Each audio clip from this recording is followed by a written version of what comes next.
Hi friends. क्या आप cholesterol सुनकर ही बहुत डर जाते हैं? कोलेस्ट्रॉल ये शब्द आपको बहुत कंफ्यूज कर देता है, या कोलेस्ट्रॉल नॉनवेज खाने से बढ़ता है, ये आपको कई बार लगता है।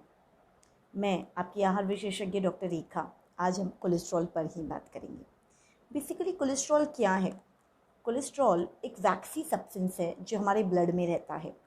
हमारे ब्लड में काफ़ी चीज़ें होती हैं जो कि सेल्स बनाने के लिए हेल्प करती हैं, जैसे कि शुगर, प्रोटीन, फैट, कार्बोहाइड्रेट्स, ये सब हमारे ब्लड में होते हैं। हम जो भी खाते हैं जाके ब्लड में मिल जाता है। तो कोलेस्ट्रॉल भी ब्लड में ही एक सब्सटेंस है। आपके जो मिनरल्स होते हैं वो ब्लड में होते हैं, कैल्शियम, आयरन, जिंक, पोटाशियम, ये सब आपके ब्लड में होते हैं। उसी तरह कोलेस्ट्रॉल भी हमारे ब्लड में होता है। वो एक वैक्स जैसे रहती है, वैसा एक सब्सटेंस रहता है, और वो हमारे ब्लड में अच्छे सेल्स बनने के लिए यूज़ होता है। तो कोलेस्ट्रॉल तो हम बैड समझते हैं, फिर वो अच्छे सेल्स बनने के लिए कैसे हेल्प करता है? एक सेल बहुत सारी चीज़ों से बना हुआ रहता है। एक सेल डीएनए और आरएनए से बना रहता है। तो एक सेल में प्रोटीन भी रहता है, फैट भी रहता है, ये दोनों चीज़ें रहती हैं। इसीलिए एक सेल के फॉर्मेशन के लिए फैट यानी कोलेस्ट्रॉल भी लगता है। कोलेस्ट्रॉल बढ़ तब जाता है जब आपकी बॉडी में फ़ैट का प्रमाण ज़्यादा है, या फिर आपका जो कोलेस्ट्रॉल का लेवल है वो तब बढ़ता है जब आपकी बॉडी में फ़ैट का प्रमाण ज़्यादा है। तो हेल्दी सेल बनाने के लिए कोलेस्ट्रॉल आवश्यक है। वो बुरा कब होने लगता है? जैसे आपके ब्लड में शुगर रहती है, शुगर डायबिटीज़ में कब कन्वर्ट होती है, या शुगर की हाई रेंज ब्लड में कब निकलती है? जब वो ब्लड की नॉर्मल रेंज से हाई हो जाती है। जैसे कि मैं आपको एग्जांपल दे सकती हूँ कि हमारे 100 टोटल मार्क्स हैं, उसमें से 35 पासिंग हैं। अगर 35 से कम आते हैं तो हम फेल हो जाते हैं। उसी तरह अगर 60% कोलेस्ट्रॉल की नीड है, वो 70-80% चला गया तो वो हानिकारक हो जाता है। जैसे एक मैंगो खाने अलाउड है, 2 खा लिए तो फिर वो हानिकारक हो जाता है। उसके अलावा जैसे मैंने बताया शुगर नॉर्मल होती है, वैसे ही कोलेस्ट्रॉल भी एक नॉर्मल रेंज रहती है। और फैट डिपॉजिट्स बढ़ने लगते हैं जब आपकी कोलेस्ट्रॉल की रेंज हाई जाती है, तभी फैट डिपॉजिट्स बढ़ते हैं। तब कोलेस्ट्रॉल कैसे रहता है, कितने प्रकार रहते हैं? जैसे शुगर के प्रकार रहते हैं ना, सिंपल शुगर, कॉम्प्लेक्स शुगर, वैसे ही कोलेस्ट्रॉल के भी टाइप्स रहते हैं। टोटल कोलेस्ट्रॉल यानी आपका कोलेस्ट्रॉल की एक फैमिली जैसे रहती है ना, तो मम्मी पापा, भाई बहन, दादा दादी, कोलेस्ट्रॉल की भी पूरी फैमिली रहती है। उसमें रहता है VLDL, HDL, LDL और TG और टोटल कोलेस्ट्रॉल। ये 5 कंपोनेंट्स रहते हैं। आपने अगर कभी कोलेस्ट्रॉल की रिपोर्ट देखी होगी, अभी मेरे पास रिपोर्ट तो है नहीं, नेक्स्ट टाइम मैं कोशिश करूँगी कि रिपोर्ट लेकर आऊँ। तो उस रिपोर्ट में आपको ये 5 कंपोनेंट्स दिखेंगे, उसके सामने उनकी नॉर्मल रेंज और जो आपके ब्लड में आई है वो रेंज। तो ये 5 कंपोनेंट्स होते क्या हैं बेसिकली? टोटल कोलेस्ट्रॉल यानी बाकी के चारों कंपोनेंट्स का टोटल। LDL यानी लो डेंसिटी लिपिड। लो डेंसिटी लिपिड क्या होता है? हर फैट की ना एक थिकनेस होती है, डेंसिटी कही जाती है वो। तो LDL यानी वो कम थिकनेस वाला, LDL low density lipid, then HDL high density lipid, then VLDL very low density lipid, और TG ट्राइग्लिसराइड्स। तो इन चारों में कुछ गुड कोलेस्ट्रॉल है, कुछ बैड कोलेस्ट्रॉल है। VLDL, LDL बैड कोलेस्ट्रॉल में आते हैं, TGs बैड कोलेस्ट्रॉल में आता है, HDL यानी high density lipid good cholesterol में आता है। तो हाई डेंसिटी लिपिड की रेंज आपकी ज़्यादा होनी चाहिए, कम नहीं। जब आप अपनी रिपोर्ट पढ़ते होंगे तो आपको दिखता होगा कि उसकी नॉर्मल रेंज ज़्यादा अच्छी बताई जा रही है और बाकी सबकी कम बताई जा रही है। तो HDL हमारी बॉडी में ज़्यादा मात्रा में होना चाहिए। अब हम आते हैं कि कोलेस्ट्रॉल बढ़ता क्यों है, कॉजेज़ क्या हैं कोलेस्ट्रॉल बढ़ने की? स्मोकिंग, ये एक बहुत कॉमन कॉज है। कोलेस्ट्रॉल स्मोकिंग के कारण बहुत ज़्यादा बढ़ता है। फिर आपका फूड, लाइफस्टाइल। लोग सोचते हैं कि कोलेस्ट्रॉल बाहर से जा रहा है, नहीं, आपकी बॉडी कोलेस्ट्रॉल बनाती है। हर ह्यूमन बीइंग या हर वो बॉडी जिसमें लाइफ है, चाहे वो एनिमल्स ही क्यों ना हो, हर उस चीज़ में जिसमें जीवन है उसमें कोलेस्ट्रॉल बाय डिफ़ॉल्ट बनता है। यानी हमारे कुत्ते, बिल्ली, गाय, इन सब में, घोड़े, गधे, इन सब में कोलेस्ट्रॉल बनता है। हम इंसानों में भी कोलेस्ट्रॉल खुद ही बनता है। जब आप बाहर से फूड लेते हो तो कोलेस्ट्रॉल की रेंज बढ़ती या कम होती है। बनता बाहर से नहीं है, बनता वो हमारी बॉडी में ही है, पर उसकी रेंज पे फ़र्क खाने से, बाहर के खाने से और आपकी लाइफस्टाइल से आता है। तो एक्सरसाइज नहीं करना, स्मोकिंग करना, आपका फ़ैट का इंटेक, वो भी सैचुरेटेड फ़ैट का इंटेक बहुत ज़्यादा होना, या फिर आपको ऑलरेडी पहले से ही बीपी शुगर होना, इनमें से कोई भी एक कारण हो सकता है आपके कोलेस्ट्रॉल बढ़ने का। कई बार जेनेटिक भी होता है। कोलेस्ट्रॉल बढ़ जाए तो होता क्या है, हार्ट अटैक आ जाता है।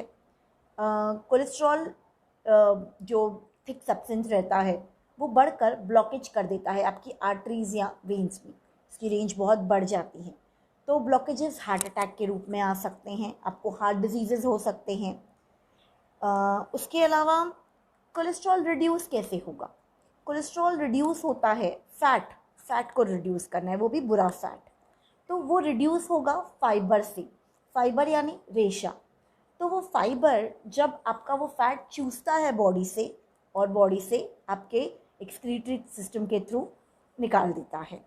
इसीलिए फाइबर का इंटेक बहुत ज़्यादा ज़रूरी है हाई कोलेस्ट्रॉल के पेशेंट्स में। आपका फाइबर आपकी सब्जियों से आ सकता है, आपके अनाज से आ सकता है, आपके फ्रूट से आ सकता है, आपके दालों से आ सकता है, आपके किसी भी सोर्स से फाइबर आ सकता है। दूसरी चीज़ लगती हैं एंटीऑक्सीडेंट्स। एंटीऑक्सीडेंट्स पर मैंने जैसे पहले भी वीडियो लिया है, आप वो ज़रूर देखिएगा एक बार फिर। आपके फ्रूट्स, आपके गार्लिक, लेमन, ये सब आपको एंटीऑक्सीडेंट्स देते हैं। तो ये ऑटोमेटिकली जब आप अपनी डाइट में रखते हैं तो आपका कोलेस्ट्रॉल कम होने लगता है। क्यों? क्योंकि वो आपके फ़ैट को मेल्ट करने में हेल्प करते हैं, एंटीऑक्सीडेंट्स। उसके अलावा जैसे मैंने कहा, एक्सरसाइज भी काफ़ी रोल प्ले करती हैं आपके फ़ैट को ब्रेक करने के लिए। बर्न करना अलग है, ब्रेक करना अलग है। उसके बाद ट्रांस फ़ैट के 2-3 टाइप्स होते हैं। एक होता है अच्छा फ़ैट, जैसे कि poly unsaturated fatty acid, PUFA, mono unsaturated fatty acids और सैचुरेटेड फैटी एसिड्स। अब पॉली और म्यूफा क्या है? एज अ नॉर्मल मैन आपके लिए आपने जो सुना है ओमेगा 3, ओमेगा 6, आप लोगों ने बहुत लोगों से सुना होगा कि हमें फ्लैक्स सीड्स लेनी चाहिए, जवस की सीड्स लेनी चाहिए, इनमें ओमेगा 3, ओमेगा 6 होता है, या मेथी दाना लेना चाहिए। ओमेगा 3, ओमेगा 6 अच्छी फैटी एसिड्स होती हैं, इसीलिए इन्हें प्यूफा और मूफा कहा जाता है। इनके सोर्सेज हैं बादाम, अखरोट, आपका देसी घी। अब जब घी निकालते हो ना, उससे पहले बटर निकलता है, देसी मक्खन, तो वो बहुत अच्छा सोर्स है ओमेगा 3, ओमेगा 6 का, फैटी एसिड्स का, अच्छी फैटी एसिड्स का। ये हेल्प करती हैं आपका अच्छा कोलेस्ट्रॉल बढ़ाने के लिए। तो जब आपका अच्छा कोलेस्ट्रॉल बढ़ता है, बुरा कोलेस्ट्रॉल कम होने लगता है, ये चीज़ याद रखिएगा। देन बुरी फैटी एसिड्स कौन सी हैं? सैचुरेटेड फैटी एसिड्स, तो जैसे कि डालडा, वनस्पति। उसके अलावा आप देखो चीज़, बाहर का जो बटर आप यूज़ करते हो, जैसे आप अमूल या ब्रिटानिया का बटर वगैरह लाते हैं वो। और उसके अलावा जब आप एक ही कढ़ाई में बार बार तेल को फ्राई करते हो तो उसकी जो कंपोजिशन है वो बुरे फैट में कन्वर्ट होती जाती है। मैंने जब अपना फर्स्ट या सेकंड वीडियो देखिएगा ऑयल्स के ऊपर, तो हमने बताया था कि बार बार एक ही तेल फ्राइंग के लिए मत यूज़ कीजिए, वो फ़ैट सैचुरेटेड फ़ैट में कन्वर्ट होता है। इसके अलावा कीटो बहुत अफेक्ट करती है। जो लोग कीटो डाइट फॉलो करते हैं उनको सबसे पहले अपना कोलेस्ट्रॉल चेक करना चाहिए। क्यों? क्योंकि उसमें आप चीज़ खाते हो, नॉनवेज खाते हैं, मटन खाते हैं, या फ़िश खाते हैं, या फिर उसके अलावा उसकी तो कीटो डाइट कई बार आपका कोलेस्ट्रॉल बढ़ा देती है। कोलेस्ट्रॉल बढ़ने से आपके लीवर पे भी कई बार फ़र्क पड़ता है। क्यों? क्योंकि लीवर ही फ़ैट को मेटाबोलाइज़ करता है।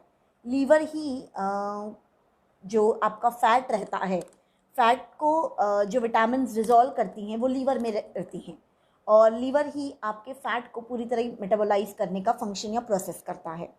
तो इसीलिए अगर आपका कोलेस्ट्रॉल बढ़ता है तो आपके लीवर पे भी कई बार अफेक्ट पड़ने लगता है। आपके फ़िश बहुत अच्छे फैटी एसिड्स में आती हैं। एग्स बेसिकली वो बहुत कॉन्ट्रडिक्टरी है कि योग कोलेस्ट्रॉल बढ़ाता है या नहीं। कोलेस्ट्रॉल बढ़ाने के योग कंट्रीब्यूशन अभी तक कई स्टडीज़ नहीं आई हैं जो कहती हैं कि नहीं, वो नहीं बढ़ाता है। जैसे मैंने कहा कि आपकी खुद की बॉडी पैदा करती है, आपके फूड बढ़ाने या कम करने में हेल्प करते हैं। इसके अलावा कई लोग कंफ्यूज होते हैं ऑयल की क्वालिटी पे कि हम लोग कौन सा तेल लें कि कोलेस्ट्रॉल नहीं बढ़े। रिमेंबर, क्वालिटी इम्पॉर्टेंट है, क्वांटिटी उससे ज़्यादा इम्पॉर्टेंट है।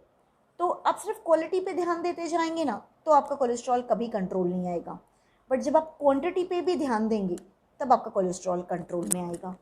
एक क्वेरी आई है, मैं एक मिनट आंसर कर देती हूँ। एक क्वेरी आई है, edible oil to control cholesterol. हाँ, जैसे मैंने बताया कि आप कोई भी तेल लीजिए, चाहे वो नारियल का हो, मूंगफली का हो, सोयाबीन का हो। आजकल लोग ऑलिव ऑयल बहुत ज़्यादा यूज़ करते हैं या देसी घी में खाना बनाते हैं। तो ऑलिव ऑयल, देसी घी, या आप ये फ्राइंग के लिए नहीं यूज़ कर सकते। या आजकल लोग कच्ची घानी का तेल यूज़ करते हैं। मैंने ये ऑयल्स के टाइम भी लिया था, मैं फिर से रिपीट करती हूँ। बेसिकली कच्ची घानी को फ्राई कभी नहीं किया जा सकता। उनको तड़के के लिए आप बहुत ज़्यादा टेम्परेचर्स नहीं यूज़ कर सकते। तो जो आपके रिफाइंड ऑयल्स होते हैं उनका स्मोकिंग पॉइंट बहुत हाई होता है, इसीलिए आप उनको गर्म बहुत अच्छे से कर सकते हो। तो आपके तेल की क्वांटिटी बहुत मैटर करती है। आप अपना तेल हर 3 महीने में बदलिए। कोलेस्ट्रॉल की रिपोर्ट्स हर 3 महीने में ही चेंज होती हैं। आप अगर डाइट में चेंजेस कर रहे हैं, अपने ऑयल में चेंजेस कर रहे हैं, तो 1 महीने में आपको रिपोर्ट्स नहीं देखने को मिलेंगी। और सिर्फ एक ऑयल चेंज करने से आपका कोलेस्ट्रॉल कंट्रोल में नहीं आएगा। ऑयल सिर्फ एक फैक्टर नहीं है जो आपके कोलेस्ट्रॉल के लिए रोल प्ले करता है। 90% लोग यही सोचते हैं कि ऑयल बहुत इंपॉर्टेंट रोल प्ले करता है, बट ऑयल के साथ बाकी फैक्टर्स अगर नहीं हो तो कोई फ़ायदा नहीं है।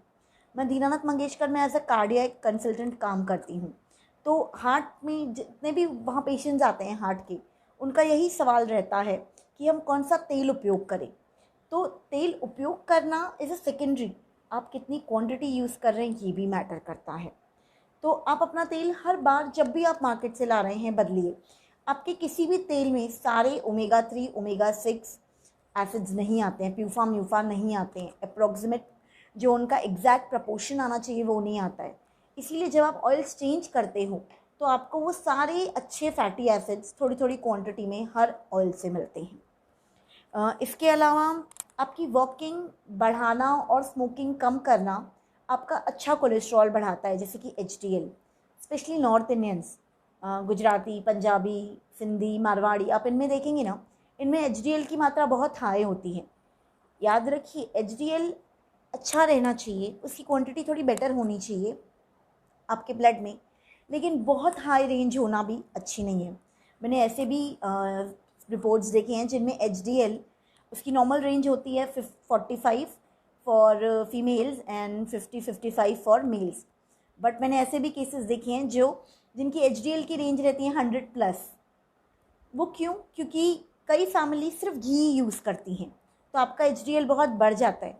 लेकिन घी सैचुरेटेड और अनसैचुरेटेड दोनों फैटी एसिड्स का मिक्सचर है। तो घी एक अच्छी चीज़ है, लेकिन अधिक मात्रा हानिकारक है। किसी भी चीज़ की अधिक मात्रा हानिकारक है। सिंपली अगर आप पानी बहुत ज़्यादा ले लेते हैं तो किडनीज खराब हो जाती हैं, तो आप घी अधिक मात्रा में लेंगे तो वो भी हानिकारक हो जाएगा। तो ये बात रही आज के कोलेस्ट्रॉल की। आपको कोलेस्ट्रॉल रिलेटेड कोई भी क्वेरी हो, प्लीज़ इस वीडियो पे कमेंट ज़रूर करिएगा और आप अपनी क्वेरी डाल सकते हैं, हम आंसर करने की कोशिश करेंगे। और आप और कौन से टॉपिक सुनना चाहेंगे हमें ज़रूर लिखिए। ये वीडियो उन सारे लोगों के साथ शेयर कीजिए जो जिनको आइदर हार्ट डिज़ीज़ है, डायबिटीज़ है, बीपी है, क्योंकि डायबिटीज़ और बीपी भी कोलेस्ट्रॉल बढ़ाने के लिए एक कारण होता है। तो ये आप उन सारे लोगों के साथ शेयर कीजिए, शायद आपके एक वीडियो शेयरिंग से किसी की जान बच जाए या हेल्प हो जाए। इसके अलावा और आपको कुछ भी पूछना रहे प्लीज़ हमें ज़रूर कॉन्टैक्ट कीजिए। Thank you so much. Doctor Rekha Pohani signing of.